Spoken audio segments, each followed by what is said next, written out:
आपण trading account profit and लॉसचा format आपण बघितला होता. ट्रेडिंग अकाउंट आणि प्रॉफिट अँड लॉसमध्ये काय कुठले एक्सपेन्सेस आणि कुठले इन्कम रेकॉर्ड करायचे ते आपण बघितलं होतं. आज आपल्याला ट्रेडिंग अकाउंट प्रॉफिट अँड लॉसमध्ये कुठले कुठले एक्सपेन्सेस इन्कम रेकॉर्ड करायचे ते एकदा बघायचं आहे, एकदा रिवाईज करूयात. त्याच्यानंतर मी काल जसं आपल्याला बोललो होतो की आपल्याला आज ट्रेडिंग अकाउंट आणि प्रॉफिट अँड लॉस अकाउंटमधला एक गेम खेळायचा आहे. कुठला गेम असणार आहे, काय असणार आहे, पहिले आपण एक्सप्लेनेशन बघू प्रॉफिट अँड लॉसचं, आणि प्रॉफिट अँड लॉसचं एकदा झाल्यानंतर मग आपण तो गेम खेळायचा आहे. ट्रेडिंग अकाउंट आणि प्रॉफिट अँड लॉस मधले डेबिट साईड आणि क्रेडिट साईडचे सगळे आयटम्स. सगळ्यात पहिले आपण बघूया प्रॉफिट अँड लॉसच्या डेबिट साईडला सगळे एक्सपेन्सेस किंवा लॉसेस रेकॉर्ड करायचे जे की ऑफिस रिलेटेड एक्सपेन्सेस आहेत. ऑफिस रिलेटेड एक्सपेन्सेस किंवा ऑफिस रिलेटेड जे काही लॉसेस आहेत ते आपल्याला सगळे प्रॉफिट अँड लॉसच्या डेबिट साईडला रेकॉर्ड करायचे. कुठल्या प्रकारचे एक्सपेन्सेस आहेत तर सगळ्यात पहिले to salaries and wages, rent and rates, insurance, electricity and lighting, telephone, postage, printing and stationery, traveling expenses of salesman, depreciation on assets, loading charges, audit fees, entertainment expenses, repairs, renewals and maintenance, interest on loan नंतर sundry miscellaneous expenses, conveyance, loss by fire, loss by theft किंवा goods जर समजा loss in accident मध्ये असतील, goods distributed as free sample, commission allowed or given, discount allowed, allowances, advertisement, carriage outward नंतर sale charges, bad debts, export duty, taxes, general expenses, trade expenses, legal charges, professional charges, bank charges, solicitor fees, secondary packing charges, हे सगळे profit and लॉसचे सगळे expenses आहेत. आता आपण बघूया profit and लॉसची credits आहे. Profit and लॉसच्या क्रेडिट साईडला काय आहे तर gross profit brought down, commission received, discount received or earned, interest received, dividend received, rent received, sundry miscellaneous receipt, profit on sale of asset, net loss transferred to partners capital account or current account. म्हणजे हे जे items आहेत आपल्याला एकदा explain करायचे आहेत की नेमके का आणि कुठे रेकॉर्ड करायचे. आपण प्रॉफिट अँड लॉसच्या डेबिट साईडलाच का घेतो, एखादा एक्सपेंडिचर किंवा एखादा लॉस मध्ये आपल्याला कसं बायफर्गेट करता येईल. आता एक्सपेन्सेस आणि लॉस ह्या गोष्टीमधला मेन जे फरक आहे तो आज आपल्याला समजून घ्यायचा आहे. मी जर समजा आपली जी स्टेप्स अकॅडमी आहे, माझ्याकडे एक मॅथ्ससाठी फॅकल्टी आहे, इंग्लिशसाठी फॅकल्टी आहे, मी त्यांना जे काही देतो in terms of money that is called as salary. Employer आणि एम्प्लॉईचं रिलेशनशिप जे असतं ते कशावरती डिपेंड आहे तर सॅलरीवरती डिपेंड आहे. एखादा एम्प्लॉयरला देतो इन टर्म्स ऑफ कॅश किंवा इन टर्म ऑफ काइंड. कशासाठी देतो कारण मी त्याच्याकडनं काहीतरी काम करून घेतोय, मग जे देतो that is called as salary. हा सॅलरी माझ्यासाठी एक्सपेंडिचर आहे, म्हणजे ऑफिससाठी एक्सपेंडिचर आहे, त्याच्यामुळे मला ते प्रॉफिट अँड लॉसच्या डेबिट साईडला टाकायचं. नंतर आहे सॅलरीज अँड वेजेस. काल काही स्टुडंट्सनी पर्सनली जे काही डाऊट्स विचारले त्याच्यातला एक पहिला प्रश्न असा होता की सॅलरीज अँड वेजेस सर एकत्र कसं, सॅलरीज अँड वेजेस हे एकत्र कसं आणि वेजेस अँड सॅलरीज हे एकत्र कसं. नीट समजून घ्या. सॅलरीज अँड वेजेस जर म्हणलं तर जे काही वर्कर्स आहेत त्यांना आपण जे देतो in terms of cash that is called as wages. Salary म्हणजे काय, जे ऑफिसर लेवलचे लोक आहेत त्यांना आपण जे देतो payment that is called as salary. मग सॅलरी अँड वेजेस ह्याचा अर्थ असा आहे की ऑफिसमध्ये 10 वर्कर्स आहेत आणि 50 ऑफिसर्स आहेत. त्या 50 ऑफिसर्सला जे आपण काही देतो in terms of payment that is called as salaries, आणि त्यांच्या खाली जे वर्कर्स काम करतात, त्यांच्या हाताखाली जे बाकीचे रुटीन मधले काम करतात जे वर्कर्स, त्यांना जे आपण पेमेंट देतो that is called as wages. Salaries and wages जर म्हणलं तर ते प्रॉफिट अँड लॉसच्या डेबिटला येईल, आणि वेजेस अँड सॅलरीज जर म्हणलं तर ट्रेडिंगच्या डेबिटला येईल. साधा आणि सिंपल फंडा, टाकाटाकी टेक्निक आपण जे म्हणतो स्टेप्स अकॅडमीच्या टेक्निक मधली पहिली टेक्निक लक्षात ठेवा. वेजेस अँड सॅलरीज जर विचारलं तर ते ट्रेडिंगच्या डेबिटला, आणि सॅलरीज अँड वेजेस जर विचारलं तर ते प्रॉफिट अँड लॉसच्या डेबिटला. सर हे लक्षात कसं ठेवायचं. वेजेस अँड सॅलरीज जर क्वेश्चन मध्ये दिसलं त्याला उचला, त्याला विचारा तुझं काय आहे, तर तो स्वतःहून उत्तर देतो वेजेस. म्हणजे फर्स्ट काय आलं वेजेस, जे फर्स्ट आलं त्याला तिथं फर्स्ट टाइम मध्ये रेकॉर्ड करा. वेजेस अँड सॅलरीज असेल तर ट्रेडिंगच्या डेबिटला, सॅलरीज अँड वेजेस असेल तर प्रॉफिट अँड लॉसच्या डेबिटला. Next rent and rates, insurance, electricity or lighting, telephone, postage, printing and stationery. ह्याच्यामध्ये काही डाऊट्स आहेत. काय डाऊट्स आहेत, काल एका स्टुडंटने विचारलंय इलेक्ट्रिसिटी ऑर लाइटिंग लिहिले सर, तर इलेक्ट्रिसिटी ऑर लाइटिंग मध्ये फरक काय. नेक्स्ट टेलिफोन कॉमा पोस्टेज दिले, प्रिंटिंग अँड स्टेशनरी दिले, हे इलेक्ट्रिसिटी वेगळा एक्सपेंडिचर आहे, लाइटिंग वेगळा एक्सपेंडिचर आहे. पण इलेक्ट्रिसिटी जर विचारलं तर कुठं रेकॉर्ड करणार? प्रॉफिट अँड लॉसच्या डेबिटला. लाइटिंग जर म्हणलं तर कुठं रेकॉर्ड करणार? प्रॉफिट अँड लॉसच्या डेबिटला. Next telephone and postage. आता टेलिफोन आणि पोस्टेज एकाच ठिकाणी येणार का? तर नाही. टेलिफोन आणि पोस्टेजचे जे एक्सपेन्स आहेत एकमेकांशी रिलेटेड आहेत, त्याच्यामुळे टेलिफोन कॉमा पोस्टेज दिलेले आहे. तुम्हाला फॉर्मॅट पाठ करत असताना किंवा ते रीड करत असताना ज्या स्टुडंट्सनी फॉर्मॅट मी सांगितल्यानंतर तीनदा फॉर्मॅट लिहिलेला आहे त्याला आज फॉर्मॅट पाठ करायची गरज नाही. टेलिफोन कॉमा पोस्टेज म्हणजे रिलेटेड टू जे काय आपल्याला कॉलिंग टेलिकम्युनिकेशनसाठी किंवा कुठल्याही कम्युनिकेशनसाठी जे आपण यूज करतो फोन, लँडलाईन किंवा मोबाईल, त्याचे जे चार्जेस आहेत ते टेलिफोन चार्जेस. पोस्टेज म्हणजे आपल्याला काही स्पीड पोस्टनं काही पाठवायचं आहे, साध्या पोस्टनं काही पाठवायचं आहे, त्याचे चार्जेस आहेत पोस्टेज. त्याच्यानंतर आहे printing and stationery. Sir printing and stationery का दिले? बाकीच्या ठिकाणी कॉमा दिले किंवा ऑर दिले. प्रिंटिंग अँड स्टेशनरीचा अर्थ जे काही प्रिंटिंगसाठी नोट्स आपल्याला लागतात, क्लाससाठी आपण दर संडेला एक्झाम घेतो त्याचे आपल्याला प्रिंटिंगसाठी पेजेस लागतात. स्टेशनरी म्हणजे लागणाऱ्या तुम्हाला जो मी क्वेश्चन पेपर देतोय दर संडेला, त्या संडेच्या पेपरला क्वेश्चन पेपरला आपण जे अटॅच करतो स्टेपलरच्या पिना, that is called as stationery. Plus marker plus आपल्याकडे असणारं डस्टर, ह्या सगळ्या गोष्टी कशात येणार आहेत? तर स्टेशनरी मध्ये जातात. That is called as printing and stationery. Next आहे travelling expenses of salesman.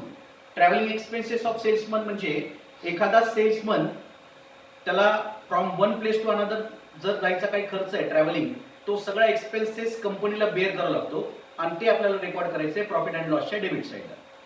Next आहे टू डिप्रिसिएशन ऑन असेट्स. आता जे आपल्याला 12वीच्या बॅचमध्ये काही ऑनलाईन नवीन स्टुडंट्स ऍड झालेत त्यांना मी पुन्हा एकदा रिपीट करतो. 11वीच्या स्टुडंट्सला आपल्या परफेक्ट माहिती आहे डिप्रिसिएशन म्हणजे काय, किंवा रादर त्यांनाही माहित असेल, पण एक साधा आणि सिंपल गोष्टीत जर बोलायला गेलो तर डिप्रिसिएशन म्हणजे वस्तूंची झीज होते. माझ्या एका मित्राकडे मर्सिडीज बेन्झ आहे. मर्सिडीज बेन्झचा त्याच्या गाडीचा नंबर आहे 5060. त्यानं गाडी त्याच्या बर्थडेला म्हणजे 1 मार्चला गाडी घेतली. वर्षभर त्यानं गाडी घरातनं बाहेर काढलीच नाही. गाडीची किंमत आहे 45 लाख. एका वर्षानंतर गाडीची किंमत जर समजा मी त्याला आज विचारलं तर किती असणार, तर गाडीची किंमत 45 लाख असेल का? तर नाही. त्या गाडीची किंमत कमी होते, 40 लाख 38 लाख. का कमी होते? कारण इट इज कन्सिडर्ड दॅट की ते आपण असेट यूज करतोय. It is considered that car is use by us. पण ती कार, त्याचं म्हणणं काय मित्राचं की मी कार तर यूज केली नाही, घरातच गाडी ठेवली आहे. गाडी घरात जरी ठेवलेली असली तरी कन्सिडरेशन आपण त्याचं असं पकडतो की गाडीचं यूज झालंय. From date of purchase to sale of asset, या दोन गोष्टीमधलं जे डिफरन्स असणार आहे that is called as a depreciation. Depreciation म्हणजे वस्तूची झीज होणे. वेअर अँड टेअर पॉलिसीमुळे एखाद्या असेटची जी व्हॅल्युएशन कमी होतं that is called as a depreciation. आता डिप्रिसिएशन ऑफ असेट सांगितलेलं आहे. डिप्रिसिएशन ऑन असेट जे आपण सांगितलेलं आहे त्या असेटमध्ये कुठल्या कुठल्या असेट असतील, तर लँड अँड बिल्डिंग झालं, प्लांट अँड मशिनरी झाल्या, अशा ज्या काही आपल्याकडे असेट्स आहेत त्याच्यावरती आपण डिप्रिसिएशन काढतो. अजून एक, नुसती जर लँड असेल त्याच्यावरती डिप्रिसिएशन निघत नाही. प्रॉपर जर नॉर्मल लँड असेल त्याच्यावरती डिप्रिसिएशन निघू शकत नाही, कारण लँड हे एका ठिकाणावरून दुसऱ्या ठिकाणावर आपण मूव्ह करू शकत नाही. There are 2 types of asset, एक मुव्हेबल असेट आणि एक अनमुव्हेबल किंवा इममुव्हेबल असेट आपण त्याला म्हणू शकतो. मुव्हेबल असेट आणि इममुव्हेबल असेट वरती डिप्रिसिएशन आपण काढतो. मग ते डिप्रिसिएशन काढताना ज्या काही कॅल्क्युलेशन्स आहेत त्याच्या काही जे मेथड्स आहेत ते आपण 11वीत बघितलेलं आहे.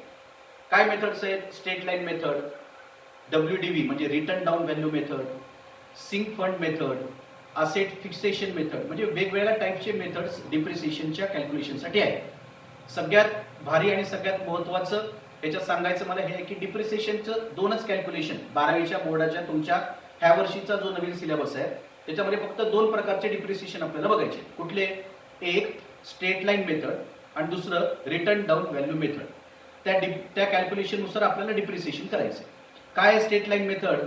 त्याचं एक एक्झाम्पल आपण बघूया. 1 लाखाची जर समजा मशिनरी आहे, मशिनरी आहे 1 लाखाची, त्याच्यावरती 10% डिप्रिसिएशन सांगितलं म्हणजे 1 लाख गुणिले 10 भागिले 100 म्हणजे हे झालं 10,000. जी असेटची व्हॅल्यू आहे 1 लाख रुपये, त्याच्यामध्ये डिप्रिसिएशन किती आहे? 10,000. म्हणजे स्ट्रेट फॉरवर्ड पुढच्या वर्षी 90,000 वरती 10% म्हणजे 90,000. ही मेथड कुठली? Return down value method. 1 लाखाची मशिनरी आहे, 1 लाखाची मशिनरी आपण 1 वर्ष यूज केली, 1 लाख गुणिले 10 भागिले 100 म्हणजे 10,000. 1 लाख मायनस डिप्रिसिएशन 10,000 म्हणजे 90,000. 90,000 वरती 10% म्हणजे 9,000. 90,000 मायनस 9,000 म्हणजे 81,000. 81,000 वरती 10% म्हणजे 8,100. कळतंय का बघा? वस्तूची व्हॅल्यू किती होती, असेटची व्हॅल्यू किती होती, 1 लाख. त्याच्यानंतर सेकंड इयरला किती झाली आहे, 90,000. तिसऱ्या वर्षी किती झाली आहे, 81,000. इथं 10,000 न कमी झाली आहे. ह्या दोघांमधला डिफरन्स जो आहे 10,000, that is called as depreciation. ह्या दोघांमधलं जे काही डिफरन्स आहे that is called as depreciation of first year. ह्या दोघांमधलं जे डिप्रिसिएशन आहे ते 9,000चं आहे आणि हे second इयरचं depreciation.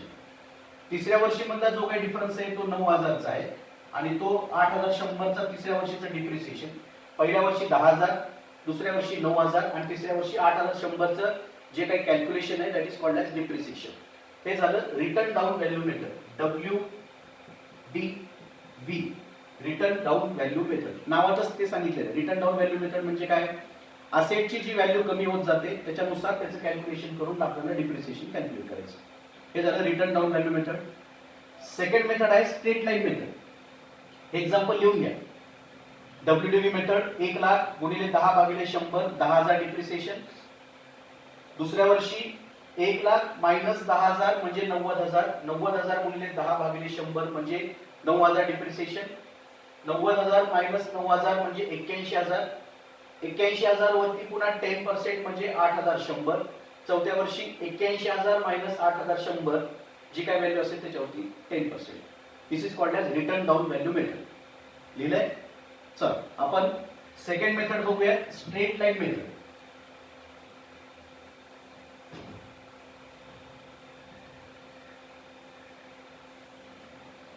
Straight line method म्हणजे जी 1 लाखाची व्हॅल्यू होती, 1 लाख गुणिले 10 भागिले 100 म्हणजे पहिल्या वर्षी डिप्रिसिएशन किती आहे, 10. त्या मेथडचं नाव काय, SLM, स्ट्रेट लाईन मेथड. या मेथडचं नाव काय, straight line method. Straight line method मध्ये काय, 1 लाख गुणिले 10 भागिले 100 म्हणजे हे किती झाले, 10,000. 1 लाख मायनस 10,000 म्हणजेच त्या असेटचं व्हॅल्युएशन आज किती आहे, 90,000. 90,000 गुणिले 10 भागिले 100 म्हणजे पुन्हा 9,000. हे असं करणार का, तर हे नाही करणार. ही मेथड कुठली झाली, स्ट्रेट लाईन मेथड. पण हे कॅल्क्युलेशन मी केलं रिटर्न डाऊन व्हॅल्यू मेथडनं. हे असं करणार का, नाही. तर कसं करणार, सेकंड इयरला पण ह्या वर्षी पहिल्या वर्षी डिप्रिसिएशन किती आहे, 10,000. दुसऱ्या वर्षी पण डिप्रिसिएशन किती घेणार, 10,000, 90,000. तिसऱ्या वर्षी डिप्रिसिएशन होऊन किती, 80,000. चौथ्या वर्षी 70,000. म्हणजे ह्या दोन गोष्टींमधला जो डिफरन्स आहे, ह्या दोन असेट मधला 2 वर्षातला जो डिफरन्स आहे तो 10,000 राहील. That is called as straight line method. Straight line method म्हणजे मी पुन्हा एकदा सांगतो, जे पहिल्या वर्षीचं कॅल्क्युलेशन असेल तेच आपण कंटिन्यू करणार. किती वर्ष, जेवढ्या वर्ष कॅल्क्युलेशन करायला सांगितले तेवढ्या वर्ष. सर 5 वर्षाचं विचारले, हो 5 वर्ष, 10 वर्ष, किती वर्ष विचारू शकता. 10,000 म्हणजे 10, जे काही कॅल्क्युलेशन असेल पहिल्या वर्षीचं तेच डिप्रिसिएशन आपण कंटिन्यू ठेवतो. ह्याला आपण म्हणायचे स्ट्रेट लाईन मेथड. कळतंय? 2 टाईपचे मेथड्स आहेत. हे एक्झाम्पल लिहून घ्या. 1 लाखाची मशिनरी, 10% डिप्रिसिएशन. पहिल्या वर्षी डिप्रिसिएशन 10,000, दुसऱ्या वर्षी पण डिप्रिसिएशन 10,000, त्याच्यामुळे असेटची व्हॅल्यू झाली 90,000. तिसऱ्या वर्षी पण व्हॅल्यू तेवढीच 10,000 म्हणजे असेटची व्हॅल्यू झाली 80,000. चौथ्या वर्षी पण असेटची व्हॅल्यू 10,000नच कमी होणार म्हणजे व्हॅल्यू झाली त्याची 70,000 रुपये. स्ट्रेट लाईन मेथड एक्झाम्पल लिहून घ्या.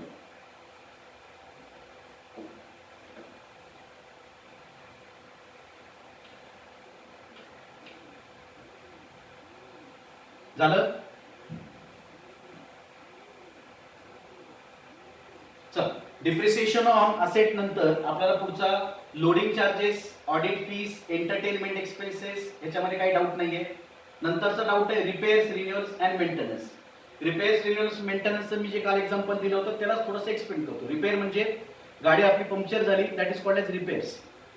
रिन्युअल्स म्हणजे काय, गाडीचा एखादा पार्ट बदलला, क्लच गिअरचा एखादा पार्ट आपल्याला बदलायचा आहे किंवा गाडीचा आपल्याला एखादा किंवा आपल्या असेटमध्ये जर समजा आपण साधं एक्झाम्पल बघू, घरामध्ये सध्या सगळेजण आपण कूलर यूज करतोय. कूलरचा एखादा पार्ट जर खराब झाला असेल तर तो पार्ट बदलावा लागतो. तो एखादा पार्ट बदलणं म्हणजे रिन्युअल. नंतर मेंटेनन्स म्हणजे काय, गाडीमध्ये जे आपल्याला 2 महिने 3 महिन्यानंतर आपल्याला जे ऑइल चेंज करावं लागतं that is called as maintenance. Repairs, renewals आणि मेंटेनन्स हे तिन्ही पार्ट एकमेकांशी रिलेटेड आहेत. जो माणूस एखादा माणूस प्रॉपर गाडी सर्व्हिस करत असेल तर जेव्हा तो रिपेअर करायला जातो, कधी रिपेअर करायला जातो तर जेव्हा मेंटेन ठेवतो गाडी तेव्हाच त्याच्या लक्षात येते की हे रिपेअर करायची वेळ येणार आहे, हे रिन्युअलला येणार आहे. त्याच्यामुळे जे गाडी सहसा 2 महिन्याला किंवा 3 महिन्याला प्रॉपर सर्व्हिसिंग करून घेतात त्यांना रिपेअर्स किंवा रिन्युअल्सकडे जायची गरज पडत नाही. म्हणजे प्रॉपर मेंटेनन्स जो करतो त्याला रिपेअर्स रिन्युअल्सची गरज पडत नाही. नेक्स्ट आहे interest on loan. Interest on लोनचं एक्झाम्पल असं आहे की जर समजा मी 5 लाखाचं लोन घेतलंय, 5 लाखावरती 6% मला इंटरेस्ट आहे. इंटरेस्ट म्हणजे व्याज.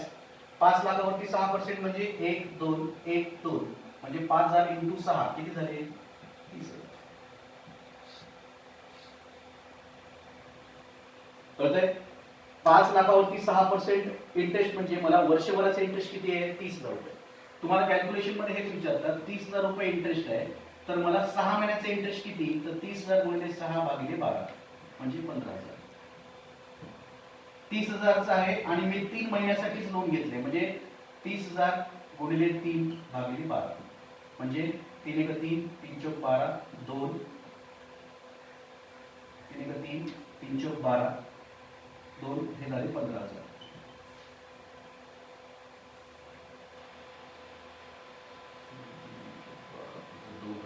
म्हणजे 7,500.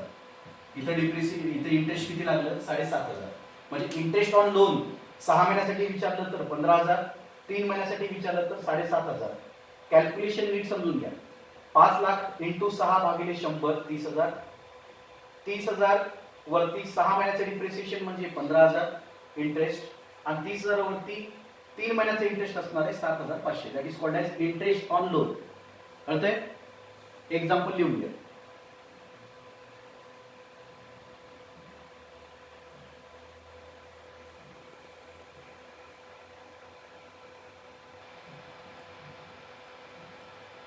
झालंय? चल पुढचं एक्झाम्पल काय आहे? Entertainment, repairs, renewals, interest on loan, sundry miscellaneous, conveyance मध्ये डाऊट नाही, loss by fire, loss by theft, loss in accident, good distributed as free sample. हा, good distributed as free sample मध्ये काही डाऊट्स आहेत कोणाला? Good distributed as free sample म्हणजे it is a type of advertisement. It is a type of advertisement म्हणजे सध्या आंब्याचा season चालू आहे, हापूस आंब्याची पेटी घेणं सध्या सगळीकडे सेल करणं चालू आहे. त्या ठिकाणी काय करतात तुम्ही गेल्यानंतर एखादा आंबा तिथं चिरलेला असतो ते तुम्हाला टेस्ट करायला देतात. That is called as free samples. हे फ्री सॅम्पल्स देण्याच्या मागे काय की तुम्ही त्याच्यानंतर त्याच्याकडनं क्वांटिटी घेऊन जाता. काही काळापूर्वी न्यूजपेपरला तुमच्या शॅम्पूचे सॅचेस यायचे किंवा छोटंसं संतूरचं साबण जर असेल किंवा कुठल्या प्रकारचं एखादं नवीन प्रकारचं साबण असेल तर त्याची छोटी वडी, त्याचं छोटंसं पेस्ट म्हणा ते तुमच्या पेपरला अटॅच करून यायचं. एखाद्या चहापत्तीचं नवीन पाकिट निघालं तर ते पेपरला अटॅच, आपल्या न्यूजपेपरला सकाळ लोकमत जे काय आपण घरात न्यूजपेपर घेतो त्याला अटॅच येऊन ते यायचं. That is called as distributed as free sample. पण आपल्या कंपनीसाठी तो एक्सपेंडिचर आहे त्याच्यामुळे आपण तो डेबिट साईडला रेकॉर्ड करतो. Commission allowed, discount allowed, allowances, advertisement, carriage outward, sale charges, bad debts, export duty, taxes. आता एक्सपोर्ट ड्युटी आणि टॅक्सेस मध्ये काय आहे? एखादी गोष्ट आपल्याला एक्सपोर्ट करायची त्याच्यासाठी लागणारे चार्जेस. नंतर आहे taxes, general expenses, trade expenses, legal charges. Professional charges मध्ये काही स्टुडंट्सला काय डाऊट होता. प्रोफेशनल चार्जेस म्हणजे CA, CS किंवा CMA जे त्यांचं टॅक्स रिटर्न काम करतात किंवा GSTचं रिटर्न भरतात किंवा बाकीचे कस्टमचे काही काम असतील किंवा वॅट वगैरे जे काही असतील कामं त्याचे जे कॅल्क्युलेशन्स असतात, ऑडिट करतात, ह्याची जी फीस घेतात, कॉस्ट ऑडिट, टॅक्स ऑडिट, जे काही त्यांचे चार्जेस असतात त्याला म्हणायचं professional. Bank charges, solicitor fees आणि नंतर आहे लास्ट वाला secondary packing charges. Secondary packing charges मध्ये काही स्टुडंट्सला डाऊट आहे. सेकंडरी पॅकिंग चार्जेस म्हणजे एखादा प्रोडक्ट तयार झाल्यानंतर त्याला आपण फायनल पॅकिंग करून तो प्रोडक्ट सेलला पाठवतो. That is called as secondary packing charges. हे झालं प्रॉफिट अँड लॉसची डेबिट साईड. आता बघूयात आपण प्रॉफिट अँड लॉसची क्रेडिट साईड. प्रॉफिट अँड लॉसच्या क्रेडिट साईडला सगळ्यात पहिले काय असतं? By sales. By gross profit brought down, by commission received, discount received, earn, interest received, dividend received, rent received, sundry miscellaneous received. म्हणजे हे सगळ्या प्रकारचे income rent received, bonus received, fees received, commission received, interest received, dividend received, any type of income for company, हे सगळं तुम्हाला profit and लॉसच्या credit साईडला टाकायचं आहे. सेल्स हे इन्कम आहे फायनल अकाउंटचं, पण ते ट्रेडिंगच्या क्रेडिटला येणार, प्रॉफिट अँड लॉसच्या क्रेडिटला येणार नाही. प्रॉफिट जर झाला तर प्रॉफिट अँड लॉसच्या डेबिटला, that profit is called as net profit. आणि लॉस झाला असेल तर तो नेट लॉस आहे, आणि तो नेट लॉस आपण रेकॉर्ड करतोय प्रॉफिट अँड लॉसच्या क्रेडिट साईडला. दोन प्रकारचे प्रॉफिट आहेत, एक ग्रॉस प्रॉफिट आणि दुसरा आहे नेट प्रॉफिट.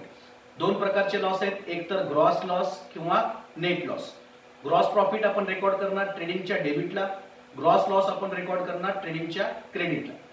नेट प्रॉफिट आपण रेकॉर्ड करणार प्रॉफिट अँड लॉसच्या डेबिटला, आणि नेट लॉस आपण रेकॉर्ड करणार प्रॉफिट अँड लॉसच्या क्रेडिट साईडला.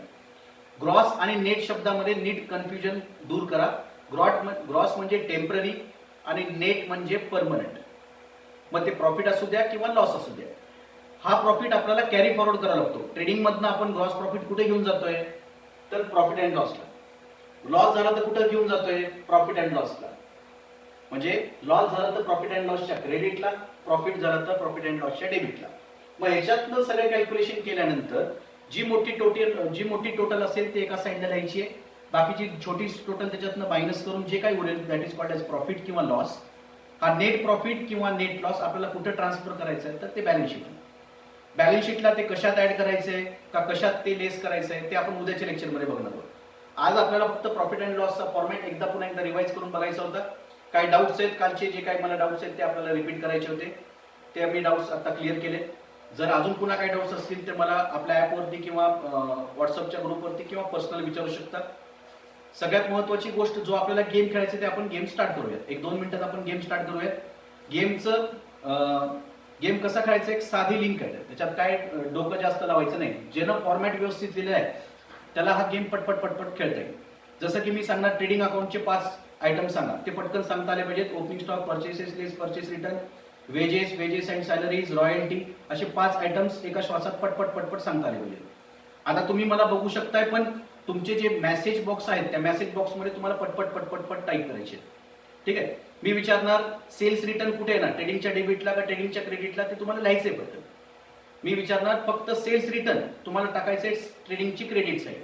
मी विचारणार सॅलरीज अँड वेजेस, हे कुठे येणार, प्रॉफिट अँड लॉस डेबिट, तर P&L असं लिहायचंय. प्रॉफिट अँड लॉस डेबिट असं लिहित बसू नका. ऑडिट फीस कुठे लिहिणार, P&L, प्रॉफिट अँड लॉसच्या डेबिटला. नंतर रेंट रिसिव्ह कुठे टाकणार, ट्रेडिंगच्या क्रेडिटला नाही, ते कुठे टाकणार, प्रॉफिट अँड लॉसच्या क्रेडिटला. Discount received, income received, fees received, commission received, dividend received, हे सगळे जाणार प्रॉफिट अँड लॉसच्या क्रेडिटला. सेल्स रिटर्न म्हणजे रिटर्न इनवर्ड, आणि रिटर्न आउटवर्ड म्हणजे परचेस रिटर्न. हे परचेस मधनं आपण मायनस करतो परचेस रिटर्न, सेल्स मधनं मायनस करतो सेल्स रिटर्न. ग्रॉस प्रॉफिट जर मी विचारलं तर तुम्हाला सांगायचे ट्रेडिंग T.DR, ट्रेडिंगची डेबिट साईड. मी जर सांगितलं सेल्स तर कुठे लिहिणार तुम्ही, T.CR. रेडी, चला तर आपण गेम खेळूयात. सगळ्यात पहिले सेल्स रिटर्न मी एक एक सांगतोय, ते पटपट पटपट तुम्हाला रेकॉर्ड करायचे, तुम्हाला ते मेसेज मध्ये सोडायचे. एक sales return, second rent received, third wages, चौथं वेजेस अँड सॅलरीज. एक काम करा, सगळ्यात पहिले लिहून घ्या. मी एक 10 ते 12 आयटम सांगतो, ते पटपट लिहून घ्या, त्याच्यानंतर मग तुम्ही हे टाका, पोस्ट टाका. सगळ्यात पहिले आता पुढे सांगतो पुन्हा एकदा, वेजेस. नेक्स्ट आहे सॅलरीज अँड वेजेस, त्याच्यानंतर सॅलरीज अँड वेजेस. नेक्स्ट आहे रेंट रिसिव्ड,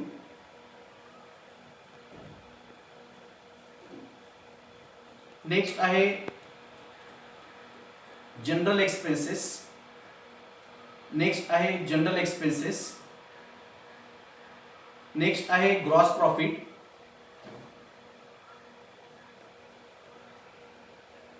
नेक्स्ट आहे ग्रॉस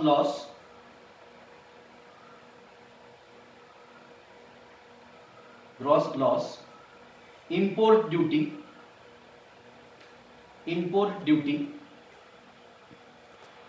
नेट प्रॉफिट, नेक्स्ट लिहा नेट प्रॉफिट, नेक्स्ट लिहा नेट लॉस.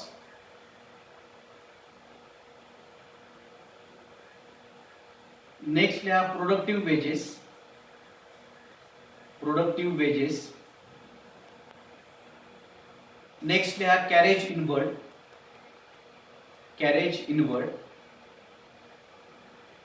नेक्स्ट लिहा कॅरेज आउटवर्ड. कॅरेज इनवर्ड नंतर कॅरेज आउटवर्ड. नंतर लिहा depreciation on assets. Depreciation on assets. आणि लास्ट इंटरेस्ट ऑन लोन.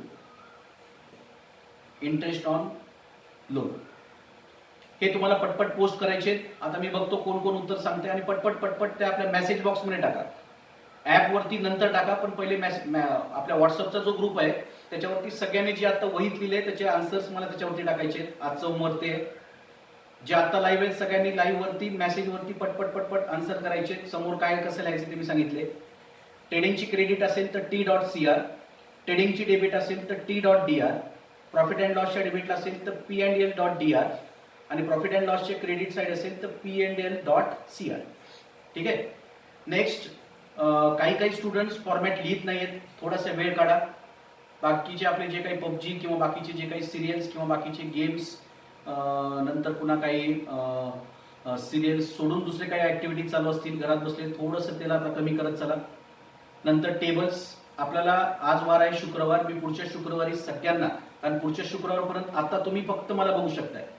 पुढच्या शुक्रवारपर्यंत आपल्या ॲपमध्ये आपण जे हे करतोय पुढच्या शुक्रवारपर्यंत मी तुम्हाला बघू शकणार आहे. म्हणजे तुम्ही लेक्चर बघताना वही पेन घेतली आहे का नाही ते पण मला दिसणार आहे. त्याच्यामुळे पुढच्या शुक्रवारपर्यंत आपल्याला हे असे बरेच गेम खेळायचे आणि टेबल्स मला पुढच्या शुक्रवारपर्यंत पाठ असले पाहिजे. कळ्या का नाही कळ्या?